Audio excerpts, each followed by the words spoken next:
People are still coming on, but let's get started. Hi, everybody. I'm Natalie Marsh. I'm so grateful for all of you joining us on what is a snowy day in many parts of the country today.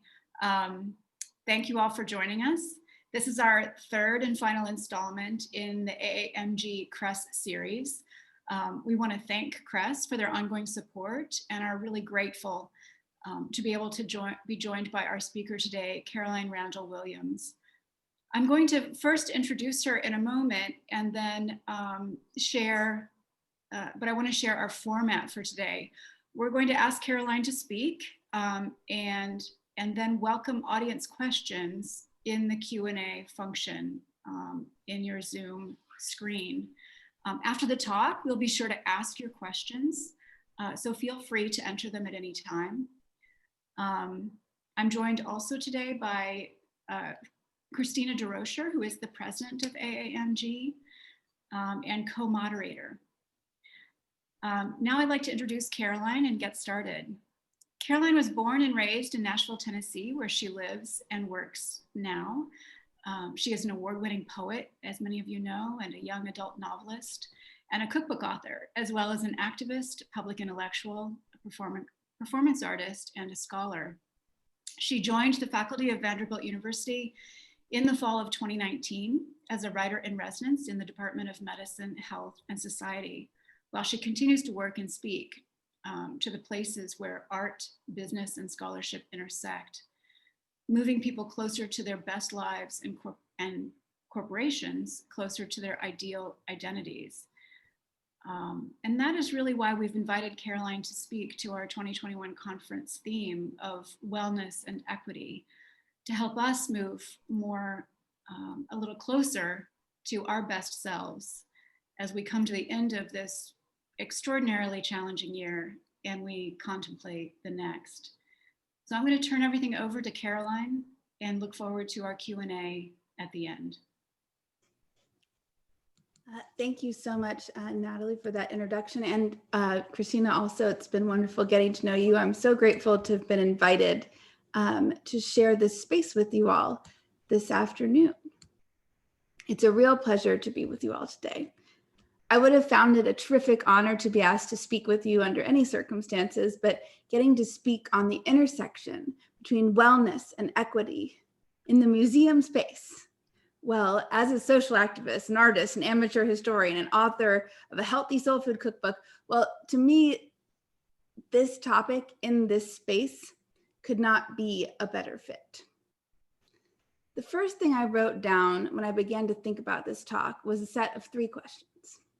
First, can an institution be well if it is not equitable? Second, can an individual be well if they are not treated equitably? And finally, what is the role of the museum in all of this? As I see it, museums are galleries of truth-telling. You are all custodians of the truth in its varied and various forms, the art of it, the facts of it, the day-to-day of it, the extraordinary of it. And as I think Natalie mentioned, as I've mentioned before, I do wear many hats. So as I come to you today as an activist, as a home cook, as an educator, as an essayist, as a poet, I wanted to say that my many identities are critical to me in acknowledging that we have to know our intersections in order to learn from them. And it's funny, food was my way into museum spaces in a way. My first museum talk was a cooking demonstration at the Smithsonian. And then I did a hard pivot and wrote a poetry collection set in Elizabethan England, but I digress. A cook and a poet have a lot in common. A recipe and a poem do a lot of the same good work. One works on the body, one works on the soul. Sometimes a book reads so right, it soothes real aches, physical pain, the hunger in your belly. Sometimes food tastes so good, it changes your spirit, it mends your broken heart, connects you to your past you feared you might forget. I am a home cook and a poet. They're both art. I do not know how to be one without being the other. I have to be both. I say all of that to say that I'm keenly aware of the things we owe our bodies, not just in terms of feeding them, but in acknowledging the stories they tell. You all are an audience uniquely positioned to help me navigate the truth I'm about to tell and to understand me when I say that I live in an artifact. We all live in artifacts. This summer, I published an article in the New York Times entitled, "You Want a Confederate Monument? My Body is a Confederate Monument." And if you will all indulge me, I'd like to share some of that piece with you here today. In many ways, I wrote this summer's article as a testimony to be spoken aloud and engaged with. So I'm going to take the opportunity to perform my part of that exchange now, even as I look forward to hearing from you all later this afternoon. I have rape-colored skin. My light brown blackness is a living testament to the rules, the practices, the causes of the Old South. If there are those who want to remember the legacy of the Confederacy, if they want monuments, well then my body is a monument. My skin is a monument. There is a difference between rewriting and reframing the past. I say it is not a matter of airbrushing history, but of adding a new perspective. I am a Black Southern woman, and of my immediate white male ancestors, all of them were rapists. My very existence is a relic of slavery and Jim Crow. According to the rule of hypodescent, the social and legal practice of assigning a genetically mixed race person to the race with less social power, I'm the daughter of 2 Black people, the granddaughter of 4 Black people, the great-granddaughter of 8 Black people.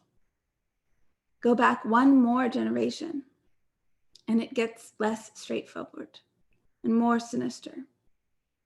As far as family history has always told, and as modern DNA testing has allowed me to confirm, I am the descendant of Black women who were domestic servants and white men who raped their help. It is an extraordinary truth of my life that I am biologically more than half white, and yet I have no white people in my genealogy, in living memory.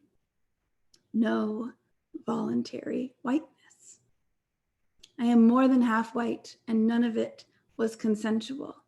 White Southern men, my ancestors, took what they wanted from women they did not love, over whom they had extraordinary power, and then failed to claim their children.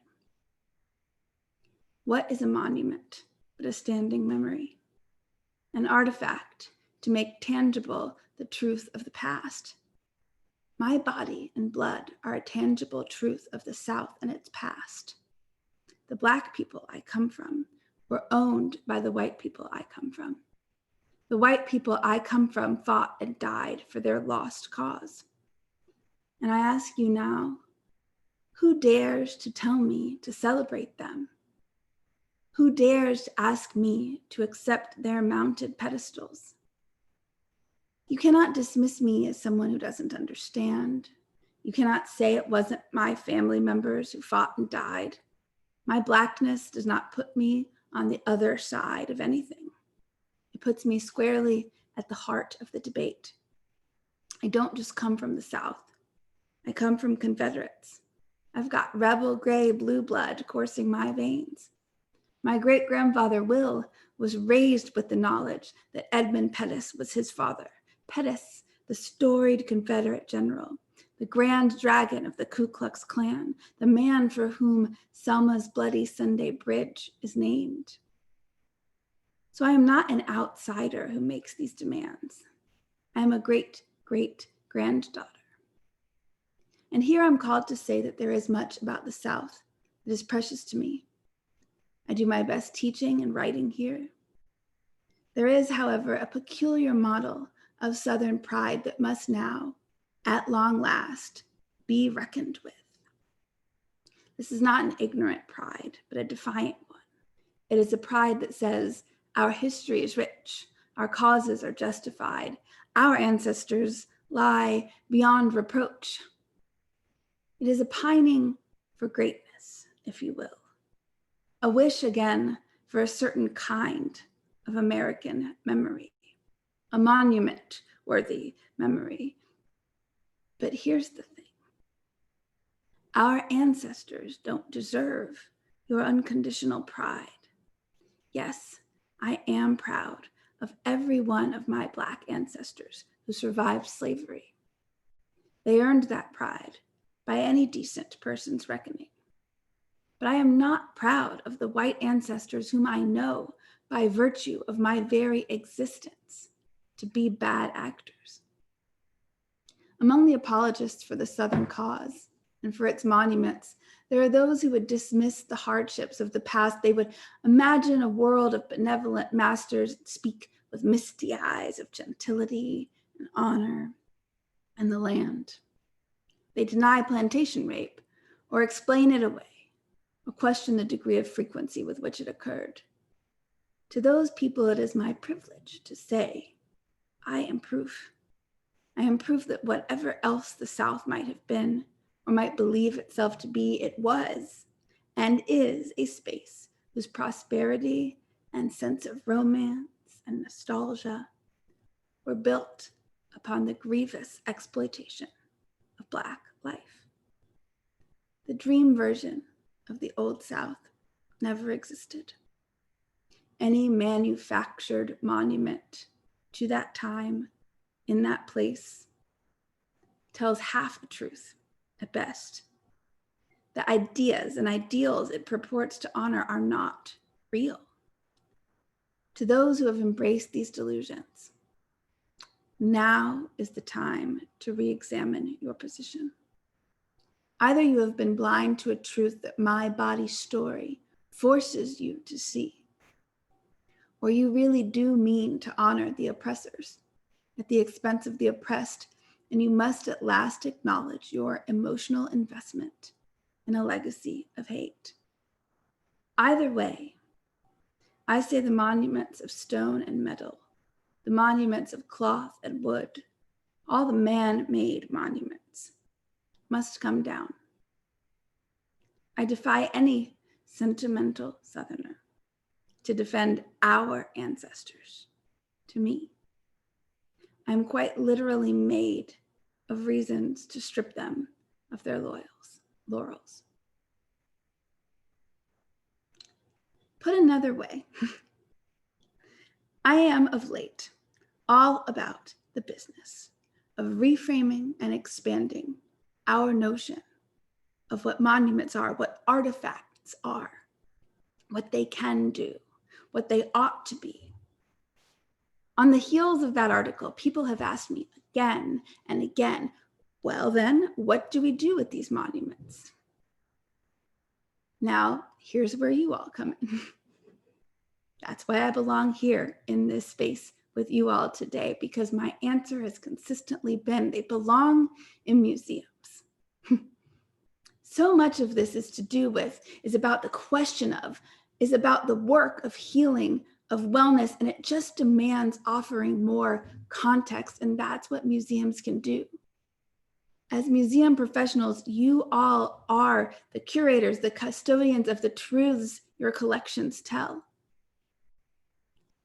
Now here I'm called to ask you to remember that every person who comes to view your collection is themselves a precious artifact. They demand their own context to be understood, as does every valuable thing in your care.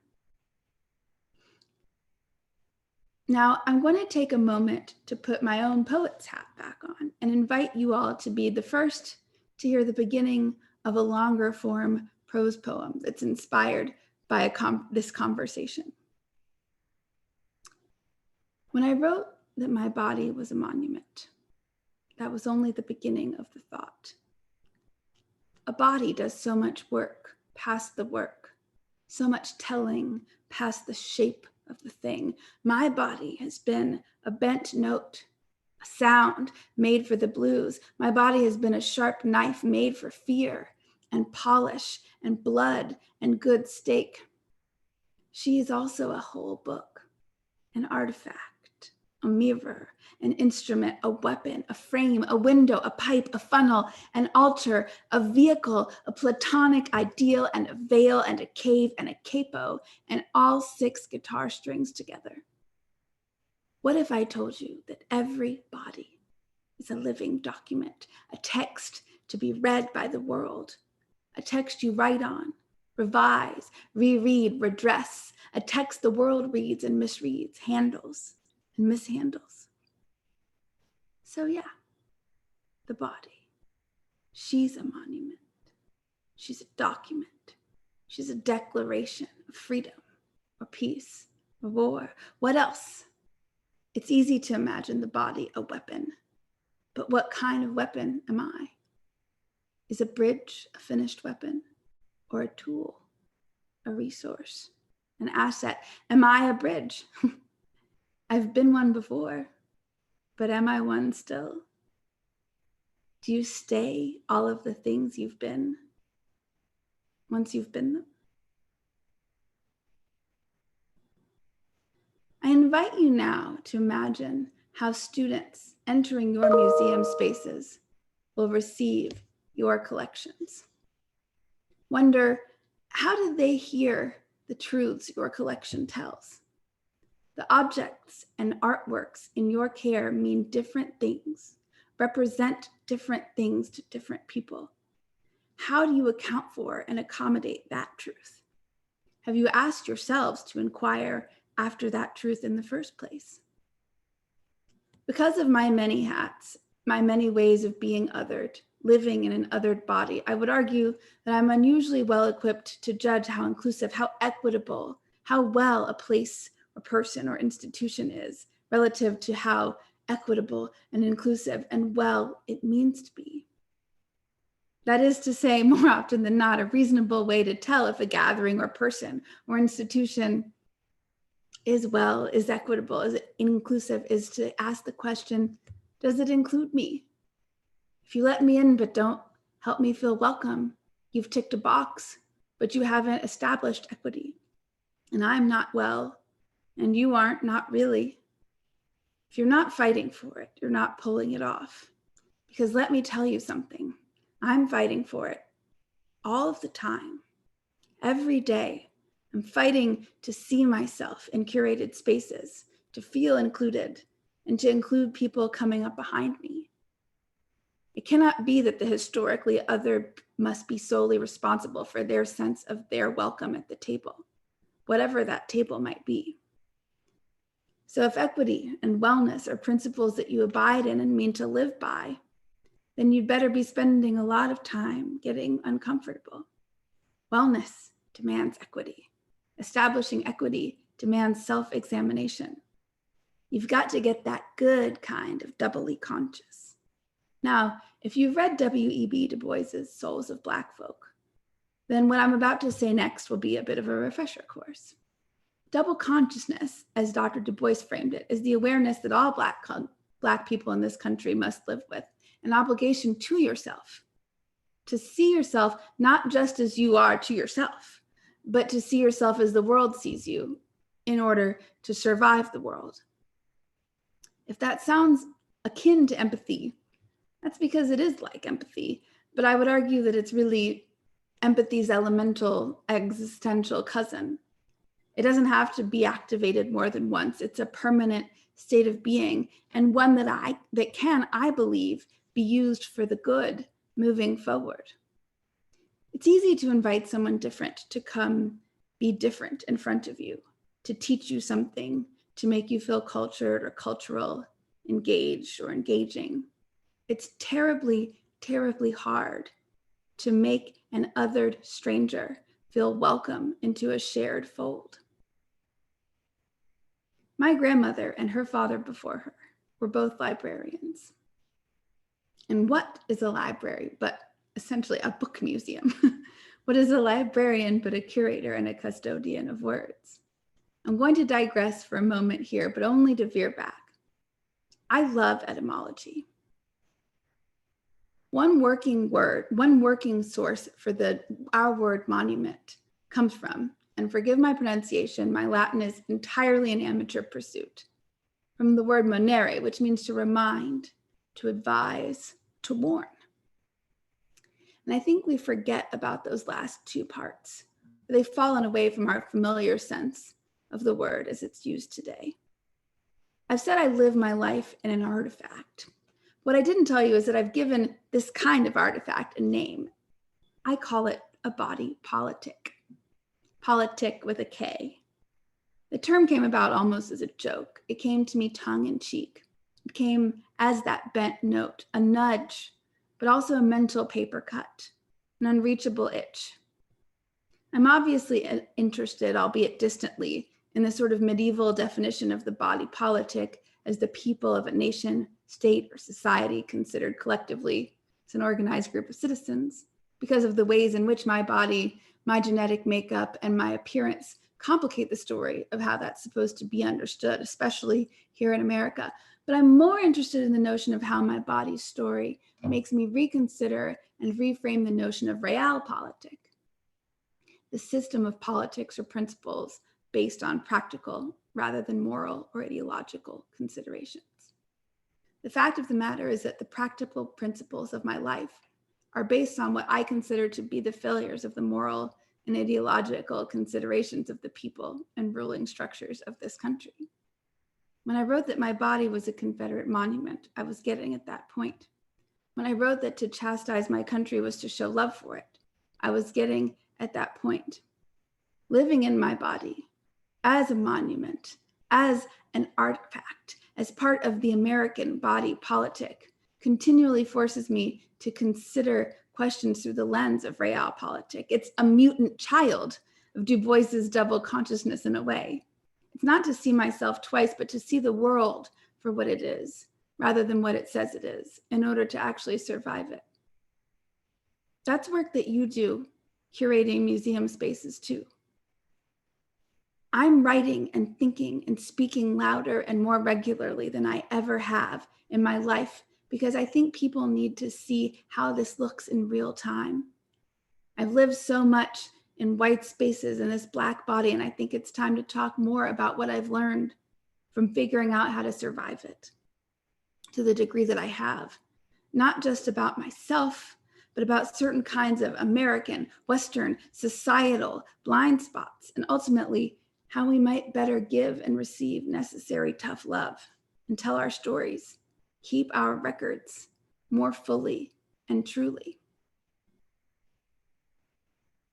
As a country, as human beings, we have gone through and are going through a wild time.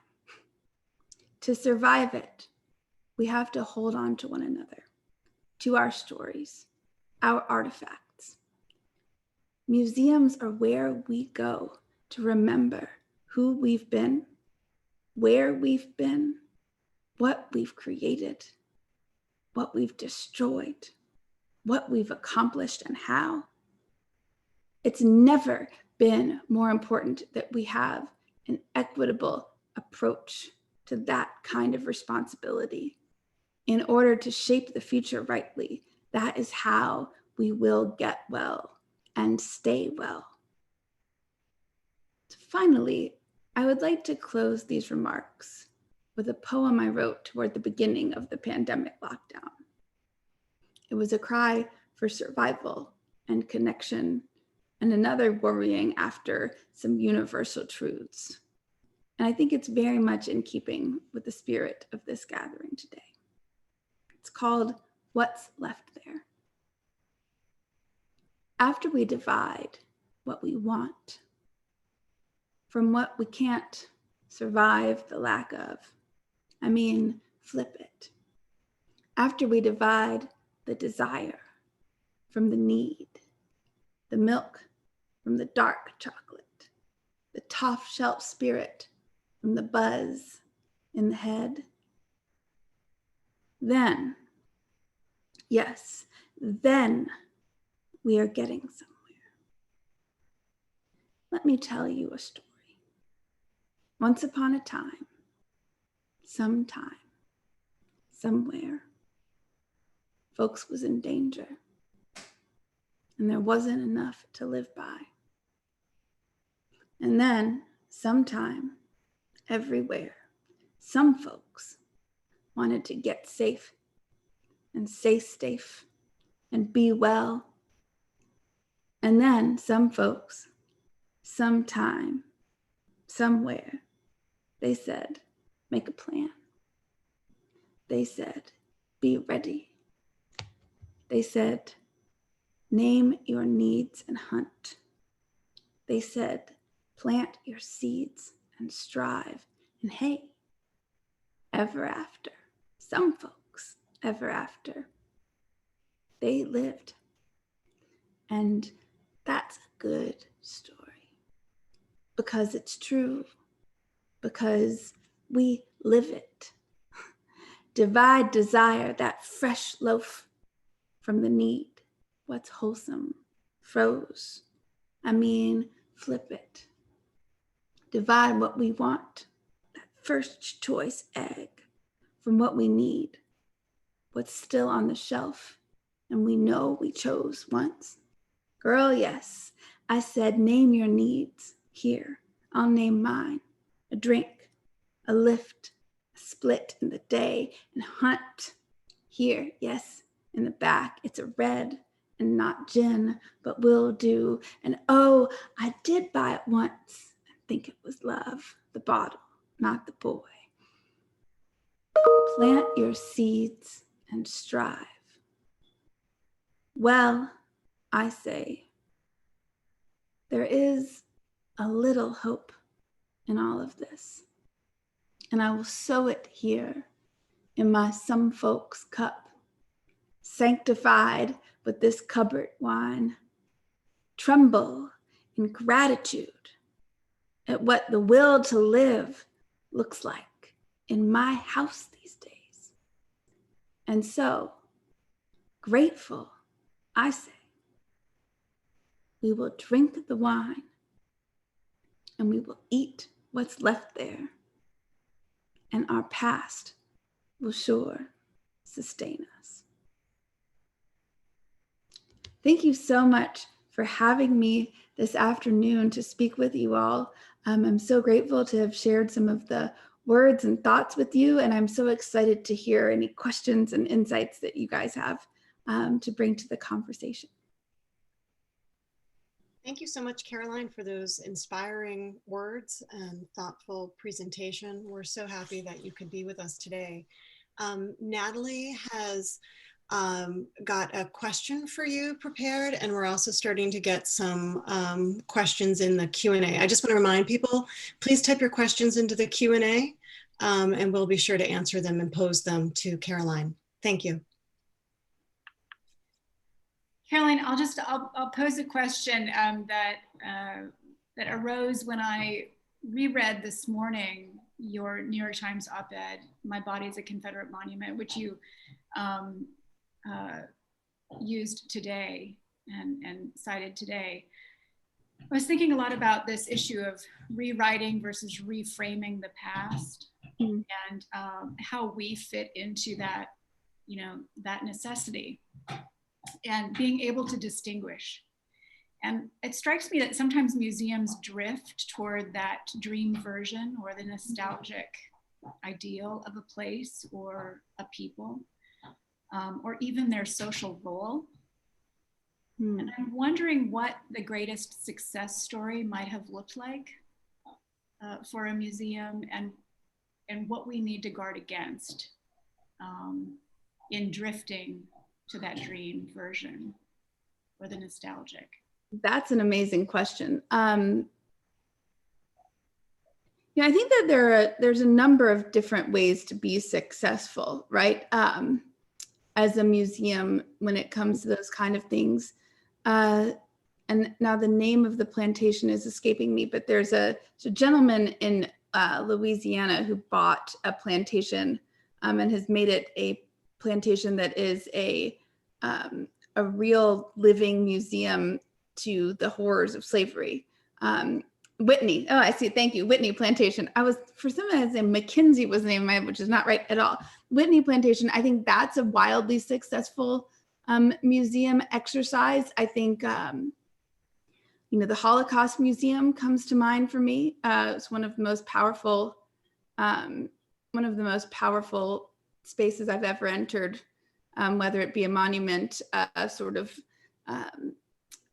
a naturally occurring phenomenon or anything. It was just a powerful, potent rendering of a historical truth and moment in time. I think, it's funny, I think about, on the other side, I think about how much I love the British Museum and how hard it is for me to contemplate the joy that I had in, being in the Egypt exhibits now. And then you wonder, I think that, and I don't have answers to you about what, that kind of space of questioning. What do you do when the bad deed is so far in the past, and how do you rectify that? How do you acknowledge the preciousness of what you've been guarding, and also honor the culture that was wrong done by? I think that there's more than one answer to that question. And I don't know what those kind of reparations look like in that space. I think that acknowledging that there must be reparations made is the first step, and then inviting the people that feel wrong done by to the table to talk about what would make them feel healed is probably the answer, is to include the people who are hurt in the process. And I think also, it's hard because there's a balance. There's work that's like, just maintaining so that we remember what was, and then also providing new context. And they're two different things. I think about the Globe Theater is a living museum to me, right? And I want to go and see what it would have been like. I want to stand like a groundling. I want to see history as it was then, but I also need the context of, the, gross imbalances of power that happen in those spaces. I want to, you want to pull the curtain back and understand what was going on behind it that we know better now as well. So I think sort of relentless determination to continue to put things in context as we have new information it's a preservation and recontextualization all the time, I think, is the way forward. To that point, Carolyn, I was struck when I was preparing to host the work that you've done writing about cooking and recipes and speaking about kitchens as sites of trauma and sexual assault and rape and reterming them. The use of language to reframe those places was so powerful. And even though, my institution is an art museum, thinking about historic homes and what those kitchen and those domestic spaces might have, the experiences of people in those spaces really brought something to that. I wonder if you could just talk a little bit more about that and thinking about your own work and kitchens as metaphor for the lived experience of Black women. Oh my gosh. Wow. Thank you for opening it up into that space. Yeah, I think, I grew up I've been to numerous weddings and social gatherings at, beautiful plantations all over Tennessee and the South. And, they are architectural triumphs, some populated with really beautiful and significant pieces of art. And then you sort of think, but what was happening? Whose back was breaking to build this, right? Where would I have been in this space? Like, would I have been welcome in this space as a visitor when this was a living, breathing home and not an artifact? And again, so to your question, I think I spend a lot of time trying to, Nietzsche wasn't the only one to talk about it, but he talked about in order to fully understand something or to fully love something, you have to not think about what's wrong with it first and then just really see all of its beauty and then you add what's wrong. And I think, as somebody who is aesthetically minded, looking around and seeing what's beautiful is still a precious and necessary step. but then not being precious about it once you've identified what's beautiful.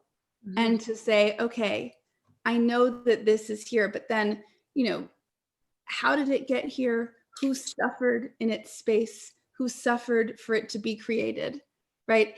And I think part of why we do that is to make sure that if we want something beautiful like that, again, that we know what we're asking and we know what it cost, and that we have a plan about how we could make something beautiful, again, that didn't cost those same things, because we mean to be better moving forward. I think about that. You look at, you know, the imperial jewels of insert European country, for example. And you know, I mean, any or even, you know, the process that it took to make certain colors of Victorian paint, and like the nice girls that were killed making watches, you know, I mean, there's all of these artifacts, figuring out what they cost afterward, in order to figure out what we mean when we say we long for them or that we admire them, is sort of the work. And I think, and just circling back finally to your point about the plantation rape question, I'm gonna do a bad job of paraphrasing, but one of my favorite poets, Lucille Clifton, says, "They ask me to remember their history, but I keep on remembering my own." You know, because it's not just a recontext, it's just who did you ask is part of it too. Because, you know, I know, you know, farm to table means something a lot different to people whose families were strange fruit, or who had to pick the cotton, or to pick the corn or the tobacco. There's no romance to farm to table when you were livestock, considered livestock. And so it's not just about, and so I think that there's an interesting conversation to be had about not just reframing history or adding context, but adding the perspectives of people who were there in real time, just that weren't written down and voiced because of the system. And that's a really important part of it too. Thank you. You know, I think in a way, if our patrons and the visitors, our audience members, are themselves artifacts, as you've suggested we contemplate, that's really kind of a game changer, right? Yeah. I mean, and I'm thinking from the standpoint of conversations we've been having in our sector or our field about our, you know, our visitor experience and front desk staff and our security guards. And it flips our, or should perhaps flip the institutional hierarchies and how we value all of these different members of our staff. Oh. We were already thinking about that in terms of their vulnerabilities during COVID, but also their rate of pay, their lack of health insurance. And I don't know what the question is in here, except, you know, how could we begin to think a little bit more and extend that metaphor even further in the coming year, and as we contemplate our future as museums? Well, I mean, I love that question. And again, I think, you know, it's such essential work, the work of making sure that, you know, whether it be a museum dedicated to art or to motor or to cars, which, I mean, there are some people that would say that's also art. So you know, I think of fine art, motor vehicles, medicine, you know, making sure that we've got a living record that people can interact with and witness and inquire after, is so critical. But then why do we keep the record except for the people that need to know? And that includes the people that work in your space. And, you know, when I was talking about every person as an artifact too, you know, I was invited I've been a part of some conversations about an exhibit. This is not a secret. A Kara Walker exhibit is coming to Nashville. And she's an artist that I admire tremendously. And I and one of the interesting things that I brought up when we were discussing, preparing the museum staff to invite people into this space, I thought, well, you have to think about the fact that, say some private school full of mostly white students is invited into this space. And then there's also, a group of Black women who's coming into the space, and, you're inviting everyone to witness the same piece of art, but it's going to mean something so different to those two different groups. What if there's, young, like 15-year-old white boys who've never seen a natural haired Black woman breastless rendered in, or topless rendered in art? And do they find that funny? And is that fair to make those Black women watch those white boys find that funny while they're experiencing it for the first time, without context, without preparedness, and whose responsibility is it to make sure that everybody is witnessing the art in a way that doesn't hurt them, or that doesn't allow them to hurt other people who are experiencing it differently, And I think that kind of question is a really important ethical question for people who are curating exhibits in this moment. And so that's sort of where that insight came from for the talk, but I don't know if that rings any alarms or bells or questions for you guys. But well, I think this is a good follow-up to that. This is a question from one of our participants, Brady Plunger. How do we reconcile admiration and underlying trauma? Is there a way to do this? Can the joy of aesthetic experience and historical trauma be addressed together? And what would this look like? And I love the way that what you've touched upon is that experience right in the gallery at that moment, rather than something that's somebody's witnessing or looking at in the past. So I'm looking at the question, how do we reconcile admiration and underlying trauma? Oh, geez, Louise. I wish I knew, Brady.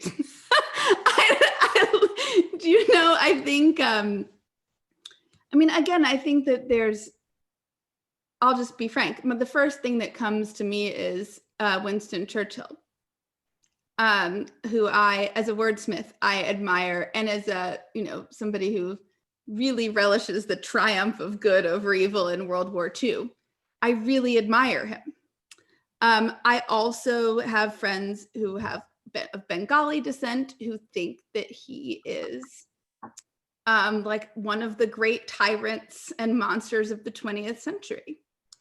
And how do we, and I guess the answer is two things can be true at once. My grandfather voluntarily served in World War II and then hated coming home, served America proudly as an American, and then also hated America for making him sit on the back of the bus when he came home. I think we have to use our love of what's beautiful about a thing to help us figure out how to make it beautiful without trauma if we seek to recreate it, And I think that the hard truth is that whatever it was in the past, we can't ever look at without reproaching part of what it is too. It's part of why I struggle with, I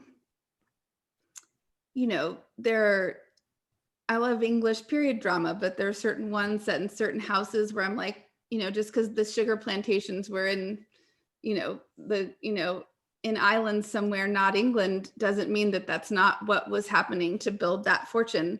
And I have to re-examine how much I love that petticoat and that curled hair and that high-necked collar and all of that. And it's really hard, but I think that's what we've been handed. We've been handed something with really fraught underpinnings, and we can enjoy, and we also have to, and you can do it separately. You can say, I'm enjoying this for now, and then I'm now going to have to draw a hard line and have a hard think about remembering to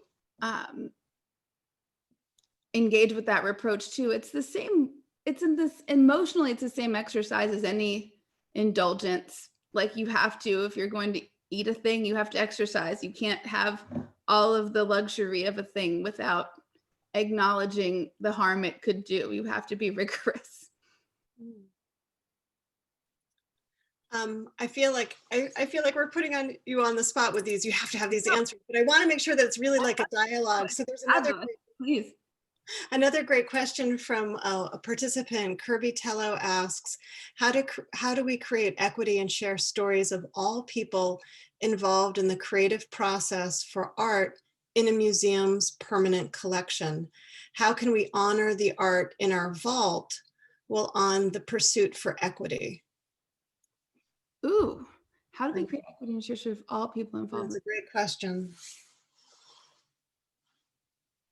Can I ask you guys, I wish Kirby could join us in here. Do we see that as a question in two parts? The question of sharing the stories of all people involved in the creative process, and then separately, how can we honor the art in our vault? Are those two separate? I feel like to me, they're two separate questions. I think if I haven't done this before, but I think if Kirby raises her hand and I call on her and the participants, her, she or he, I'm not sure, that they can ask the question. Can try that. Let's try it. Oh, there's Kirby. Kirby, you've got to unmute. I'm not seeing Kirby, so I don't. Oh, I see. Wait, hold on. Let me see. I can ask Kirby to unmute here. I see Kirby on the screen now. Oh, do you? Okay, wait a second. I've asked to unmute. Hi there. I'm so sorry. I Welcome. am at work today with my 9-month-old daughter, so I was just putting her down. I'm sorry. Would you mind posing the question to me again? So Kirby, you asked your question was, how do we create equity and share stories of all people involved in the creative process for art in a museum's permanent collection? Yes. And then you said, how can we honor the art in our vault while on the pursuit for equity? And I was wondering if you saw those as two parts to one question, or if they were sort of more two questions. You know, I see that as a two-part question, because our museum in particular, the Art Museum of South Texas in Corpus Christi, we have quite a few permanent collection shows going up in 2021, and we've had to have a few more than usual in this past year because of the pandemic. And so that's kind of where my question is stemming from. If we're going to continue to do more PC shows, how do we join this conversation? How do we show like minorities in this space where we do have a lot of pieces that are not by minorities? Well, I think I love that question. And I think, part of it is figuring out every piece of art has a connection, we come to art because we find universal things. We find truths that move us regardless of shared background, right? And so I feel like figuring out the curriculum that helps people connect if they have a different background, art that is maybe not representational, is another really essential exercise, right? So I think, to me, the answer to that question really becomes figuring out how to find the stories because the stories are there.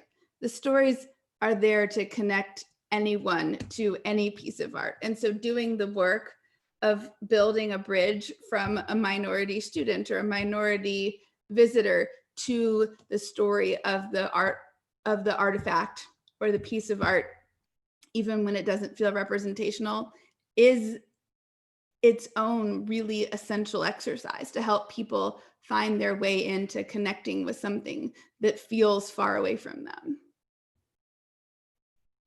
Would be, so I think curriculum around the works is the thing.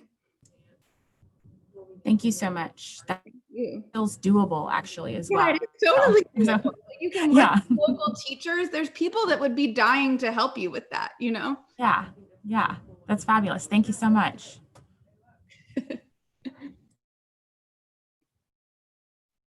Thank you, Kirby, for your question. There's another question that's come in the Q&A from Adina Duke. how might the artifactness and identities of the people who care for collections become part of our collection records? Interpretation, considering the decisions they make, are informed not only by current and historical and often problematic standards, but also their individual experiences. So I think that's so true. Like, you know, who are the gatekeepers for information that enter our permanent collection records? It's such a great question, Adina. Well, it's funny. I actually have just started a company called the Southern Equity Collective with 3 other partners. And what we do is we offer, so any museum that needs us, feel free to contact us after this. We work to help companies and organizations, both for and nonprofit, implement anti-racism, diversity, equity, inclusion, and justice policies into their infrastructures. And that might look like organizational redesign. It might look like strategic planning. It might look like internal communications changing. But I think putting it on the table as a need and then figuring out how to be effective with the leadership about saying we need to have some norms. We need to reestablish norms. We need to change our rules about this, and acknowledging that it needs to change is the first step, and then figuring out how to put together governing bodies within different galleries, museum spaces, in order to inquire after what you want the new standards to be. And then, and it changes by institution. You might say, you might work for a museum that has a board of directors that's like, oh yeah, we love the idea of being more equitable and inclusive. And then you say, okay, well, we're going to hire Southern Equity Collective or some other, anti-racism, equity audit capable firm of looking at what you guys are doing and advising you on how you could begin to think about best practices. But I think it's about, acknowledging that the gatekeeping standards have fallen short is the first step. And then finding serious, informed professionals to help you reestablish your gatekeeping standards if the execution of that is like beyond the purview of the people that are currently in the organization, which it usually is, or it would be better. We're right now, AAMG is accepting proposals for our annual conference. And even this is kind of a workshop for people who want to come together, and bringing DEAI issues into collections management and record keeping would be a great program. So for people who are on this call, please think about that if you're wrestling with this issue and trying to think about integrating it into your records. Thanks so much for that question. Yeah, I was going to actually try to turn a little bit to different types of museums. AAMG represents all types of academic institutions. And I've been kind of thinking about, the comments and questions today, and what I would think if I was at a science museum, or a natural history museum, how might these institutions do better and be better? Both for themselves, but also for all of the folks who use their services and learn from them. Oh my gosh. Okay, so the question just boiled down is, how do the museums, the natural history, the science museums, how do they do better and be better when, I don't know that it's, my first thought is to say that I don't know that it's a radically different answer than with any other kind of art, because I think that, representation is absent in ways that we can't even imagine. Do even if it's just, if it's a medical arts and sciences museum, the notable absence, identifying the absence of questions, the absence of representation in the patient space of we didn't test this drug on people of color. We did test this drug on people that we shouldn't have. The question of whether or not people are represented is a problem across all things that could be recorded, could be curated, could be gathered together.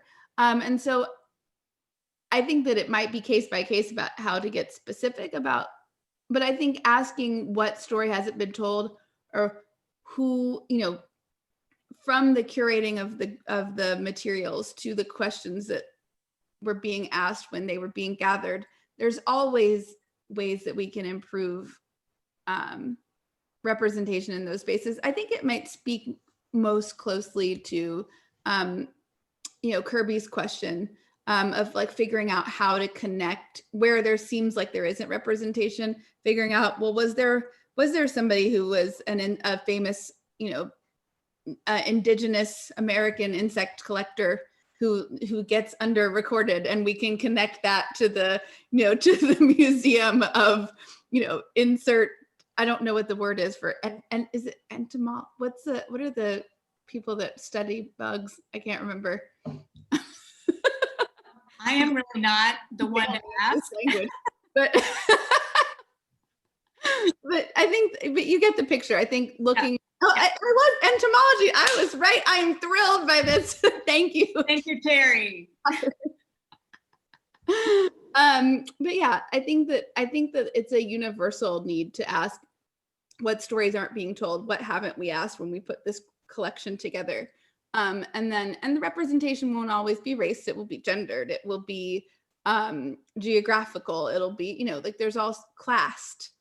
There are all sorts of ways that representation falls short in these kind of spaces historically. So, So I have a quick question for you. It's a little off of the current question or the line of the questions that we've had so far. I'm kind of wondering what you're cooking. It's been a hell of a year, and I kind of wonder, like, we all have comfort food, you know, that we crave and that we've been probably eating too much of as we've been cooped up. And I guess I'm wondering, what are you cooking? Caroline, you need to send us out with like a recipe or, you know, cooking suggestions.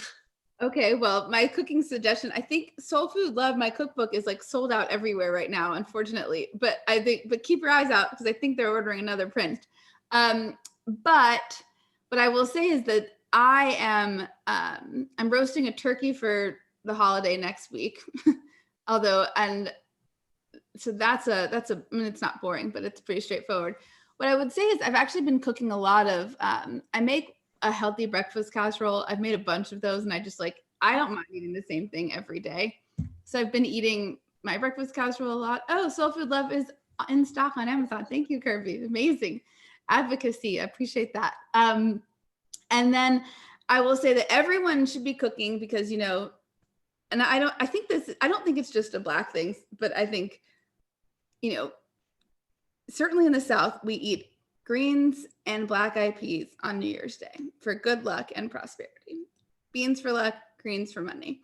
And so I have in Soul Food Love a sweet potato, kale, and black-eyed pea stew that I will be making and serving to everyone for everyone that I love in socially distanced, apportioned containers that they can pick up on my front porch in their mason jars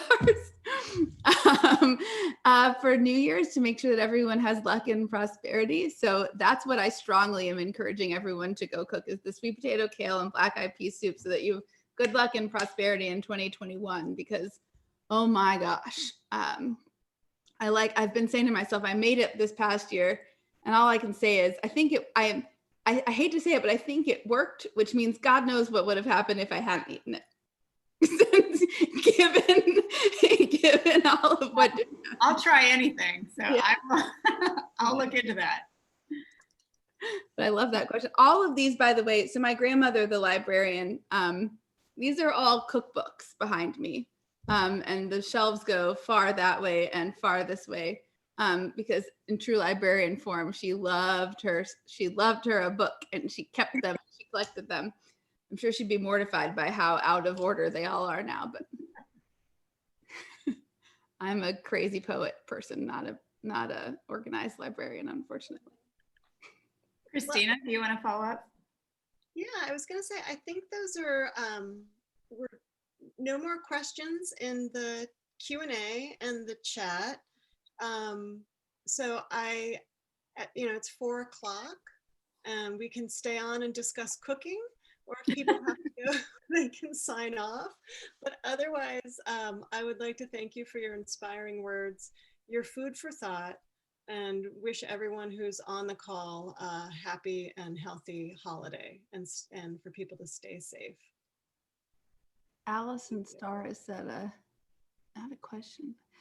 Everyone who has to leave, thank you so much for staying and listening. It's been such a privilege to get to speak with you all. I'm so excited to engage with this community. You guys seem just so thoughtful and Thank you. Allison Starr, not a question, statement. We are not a museum, but have galleries at our community colleges, primarily POC student population that are run by incredibly intelligent, engaged, trained people. I missed that. I didn't see that. It's in the chat. Okay. All panelists, she says, a few of us have decided to submit a proposal to present at the virtual AAMG conference on who we are and what we do. We feel like it's a way of helping. Oh, that's great. Hope that you're included too, Allison. That's amazing. That's fabulous. Thanks, Allison. What a cool group of people. And I'm excited. It's just fun to see how these conversations do and don't echo each other across different spaces, because I speak about equity, inclusion, art in a number of different forums. And I was moved by some of the insights that you guys offered, and then also some of the insights that I came to trying to figure out what to say in this group especially. And it was really moving to me because I have sort of been obsessed with this notion of the body as a document, as an artifact. And then to think about that in a space that specializes in artifacts is adds another layer that's really exciting. So yeah. Well, it's exciting for us too. And I think that what you've done is give us a great deal to think about as we navigate the close to this, as I was saying earlier, this very challenging year, but also looking ahead to hopefully a much more optimistic and equitable future. The conference, I'll let you know, is in June. I can't remember if we talked about that before, but you did. I think I got it written down somewhere. We hope that, and I believe really your talk has and will continue to inspire many people to think about proposals for that conference. And we look forward to sharing links so that you could join. Yes, please. I'm totally listen in. Yeah, we would love that. Yeah, and it's interesting because of the way that this conversation went, where we focused on body as a monument and a relic, but in researching and thinking about the work that you've done in the writing that your mother has done, as well as about the intersection of Black women, food, and the body as a representation of resistance, and as a rejection of white standards of aesthetics and being slim. I thought we might go into that direction, particularly in how you're embedded in the medical school and talking about COVID and its impact in communities of color with comorbidities and diabetes and hypertension. And yet then also how is that squared or not with food and the fraught relationship that women of color may have. So that's like another conversation that we could have. Yeah, no, it really is. And I think in the question of food as a social justice issue, the body as an act of resistance, and I love the way you said that.